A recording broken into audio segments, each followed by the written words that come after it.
wajah lucu dua ekor orangutan mungil ini. Sungguh menggemaskan bukan? Mereka Didi dan Ramadhani, primata termuda di Pusat Konservasi Orangutan Yayasan Ekosistem Lestari Sibolangit, Sumatera Utara.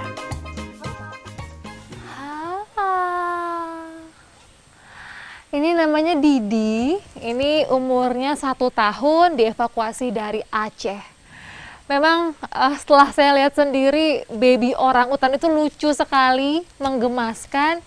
Gak heran banyak yang suka. Tapi mirisnya dalam jual beli orangutan, justru baby itu yang paling sering dicari.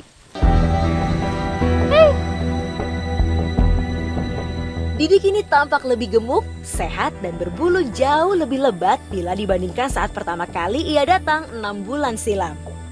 Sebelum diselamatkan, si mungil Didi hampir menjadi target perdagangan satwa ilegal. Ia ditemukan terkurung dalam kandang kecil, hendak dijual ke negeri jiran.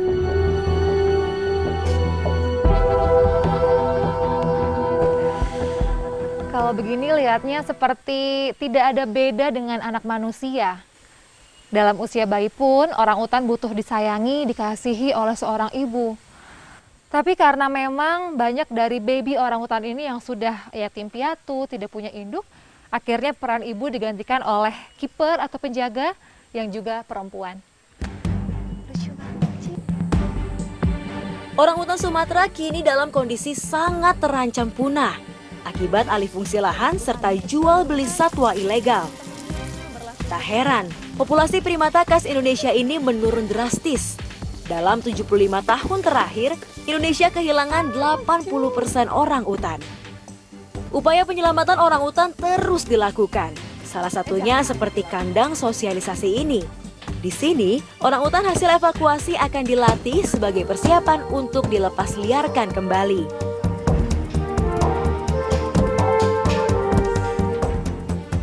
Mereka tuh pengen banget interaksi ya. Tapi memang ini adalah tempat untuk mereka berlatih interaksi, bersosialisasi kembali. Halo, halo, apa? Calam, calam, calam. Bukunya hitam-hitam. Nah, bermain bersama orangutan saya harus berhati-hati. Walau terlihat menggemaskan, mereka sebenarnya cerdik dan sangat kuat.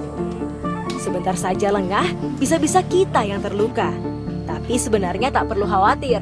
Primata yang molekul genetika atau DNA-nya sama dengan manusia ini tergolong satwa yang tenang dan tidak berbahaya.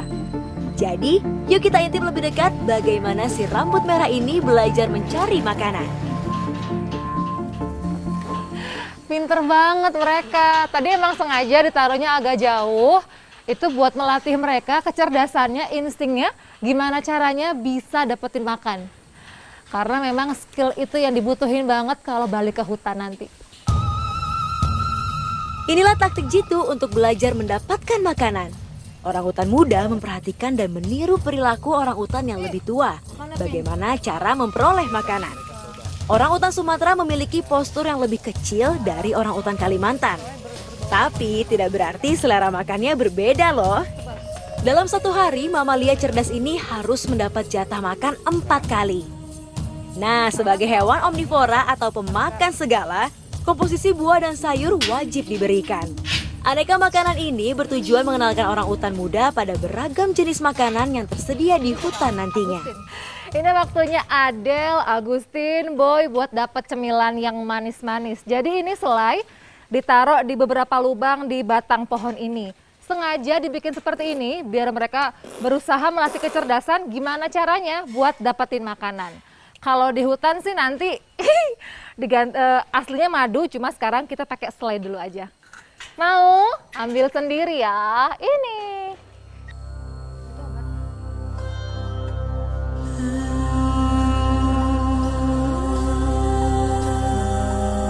Tidak semua orangutan di pusat konservasi dalam keadaan sehat.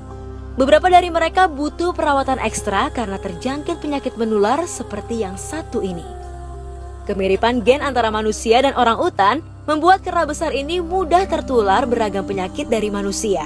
Salah satunya penyakit meningitis.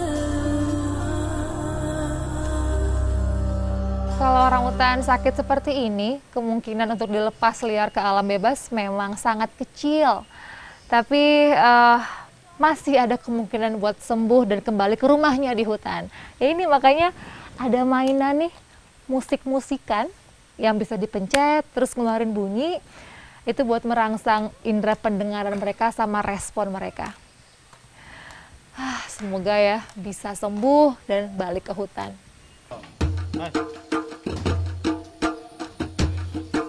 Ini dia sekolah hutan, tempat khusus yang disediakan bagi orang utan muda untuk belajar mengenal habitat dan kebiasaan asli mereka. Selain diajarkan mengenal makanan, di Yayasan Ekosistem Lestari, orangutan Sumatera juga diajarkan untuk hidup di atas pohon sebagai habitat asli mereka.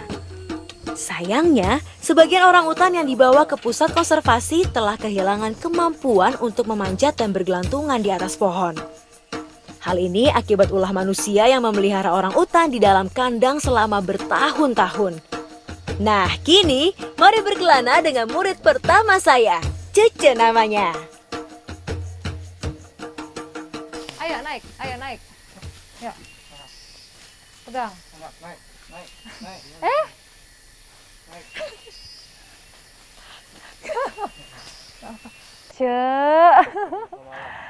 Dia disuruh sekolah manjat pohon, malah pengennya digendong. Cece, ayo kita sekolah dulu. Ayo biar pinter, ayo sekolah dulu yuk. Ayo, ayo Cece yuk. Hei, ayo sekolah dulu. Yuk. Beratnya 10 kilo sampai 12 kilo ini. Apa sayang? Sekolah dulu.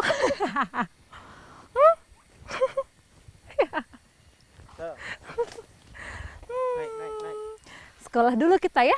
Ayo. Oke. Sayang. Coba tangannya gini ya. Yuk, yuk. Pegang, sayang. Ya. Tangannya sini, tangannya sini. Cek ya sini. Ayo, Ce.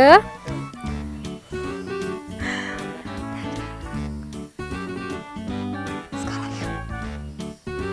Pintar, Caca. Berbeda dengan orangutan Kalimantan yang banyak beraktivitas di atas tanah, orangutan Sumatera dikenal sebagai pemanjat ulung. Ini disebabkan banyaknya pemangsa orangutan yang berkeliaran, salah satunya harimau Sumatera. Mamalia dengan nama ilmiah Pongo abeli ini jarang sekali turun ke tanah. Tak heran sarang mereka dibuat jauh tinggi di atas pohon. Udah jago banget sampai ke atas. Ya ini nih kegiatan Forest School, ini kegiatan untuk orang utan yang tidak terbiasa atau nggak tahu gimana caranya hidup di hutan. Di sini latihan manjat, latihan ambil makanan, pokoknya mereka dilatih bagaimana hidup seperti di alam aslinya. Orangutan dijuluki sebagai pemelihara hutan tropis. Julukan ini diambil dari kebiasaan mereka untuk menyebarkan biji tanaman yang telah dimakannya ke berbagai area. Biji tanaman yang jatuh ke tanah nantinya akan menjadi benih tanaman baru yang sangat penting untuk keberlangsungan hutan alami. Kalau lihat mereka seperti ini, main-main, bebas di pohon, itu rasanya senang sekali. Ya karena memang orang utan harus tinggal di hutan.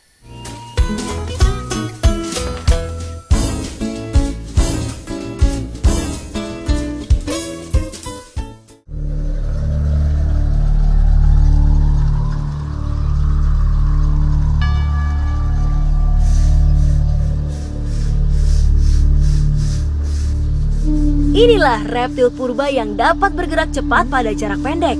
Struktur rahangnya yang kokoh membuat buaya diklaim memiliki gigitan yang jauh lebih kuat dibandingkan hiu putih. Bayangkan, deretan giginya amat runcing. Mangsa yang masuk tak mungkin lepas kembali.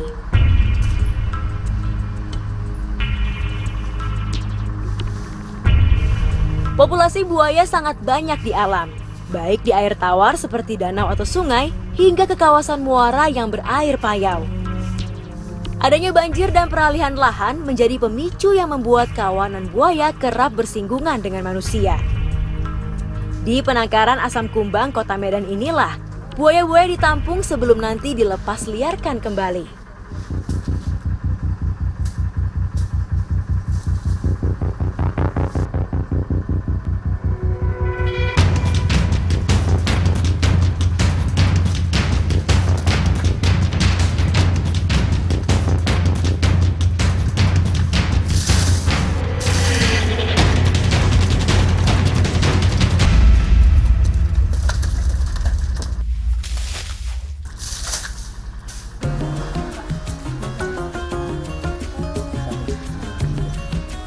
Memasuki usia 10 tahun, buaya betina sudah bisa dibuahi oleh pejantan.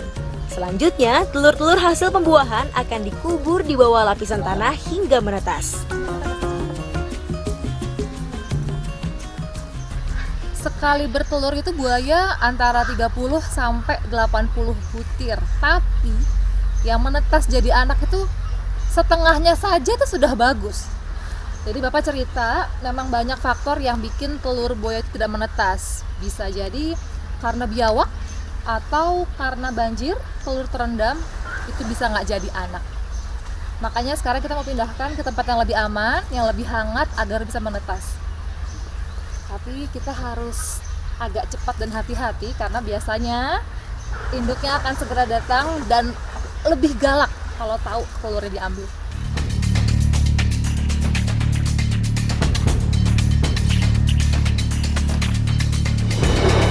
Induk buaya yang sedang menjaga calon anak-anaknya ini sangat sensitif. Lihat saja, lapisan tubuhnya yang kering karena cukup lama terpapar matahari.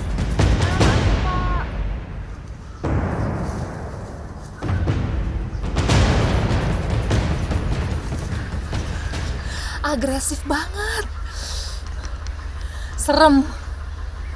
Nah gitu tuh induk kalau tahu sarangnya dideketin atau telurnya mau diambil, bahkan pawangnya sendiri tuh bisa dia serang, bisa dia terkam, dan dia akan terus seperti itu, galak seperti itu sampai telurnya menetas. Seram. Tumpukan tanah kering, terbuka dan cukup sinar matahari merupakan lokasi pengeraman yang cocok bagi penetasan telur buaya hingga 3 bulan mendatang. Uniknya, jenis kelamin anak buaya tidaklah ditentukan oleh faktor genetik, melainkan suhu lokasi pengeraman. Jika suhu berkisar 31 sampai 32 derajat Celcius, maka akan menghasilkan buaya jantan. Sedangkan suhu di atas atau di bawah kisaran 31 dan 32 derajat akan menghasilkan buaya betina.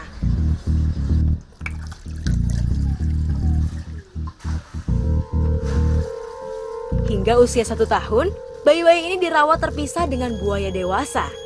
Sifat buaya dewasa yang kanibal menjadi alasan kenapa buaya muda ini memiliki kandang terpisah. Kandang bayi buaya setiap hari ditaburi garam untuk menghindari jamur dan perkembangbiakan bibit penyakit.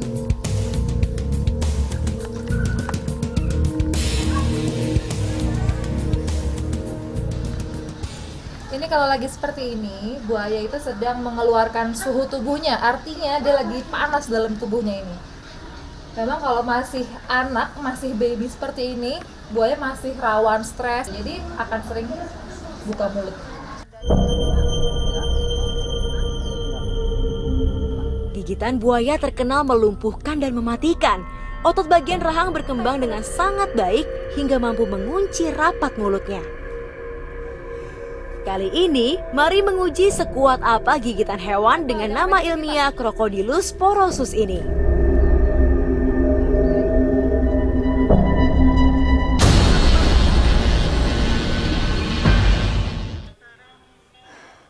Lihat ya, ini bekas giginya. Hanya dengan satu gigitan, satu tangkapan, sudah sedalam ini. Ini kira-kira ada setengah sampai 1 senti. Dan ini bukan cuma digigit, ini koyak. Emang dahsyat. Robek loh, Pak. Induknya di kandang ya. Pak, ada.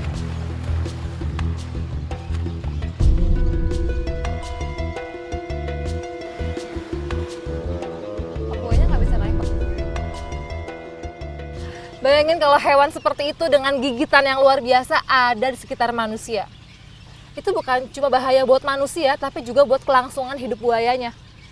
Makanya habis ini saya mau belajar bagaimana caranya mengevakuasi buaya agar bisa dipindahkan ke lingkungan yang lebih aman. Ngobrol.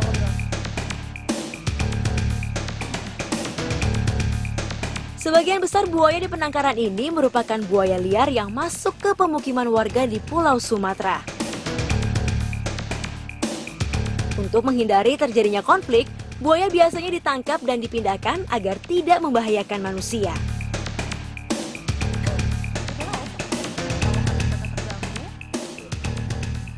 Kalau sudah seperti ini, ada dua kemungkinan. Yang pertama, dia capek, tadi pas penangkapan, dia akan memberontak.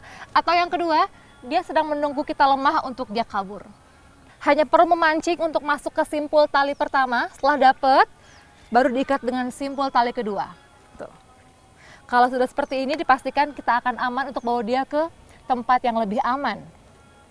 Dan yang pasti ini nggak bahaya untuk buayanya.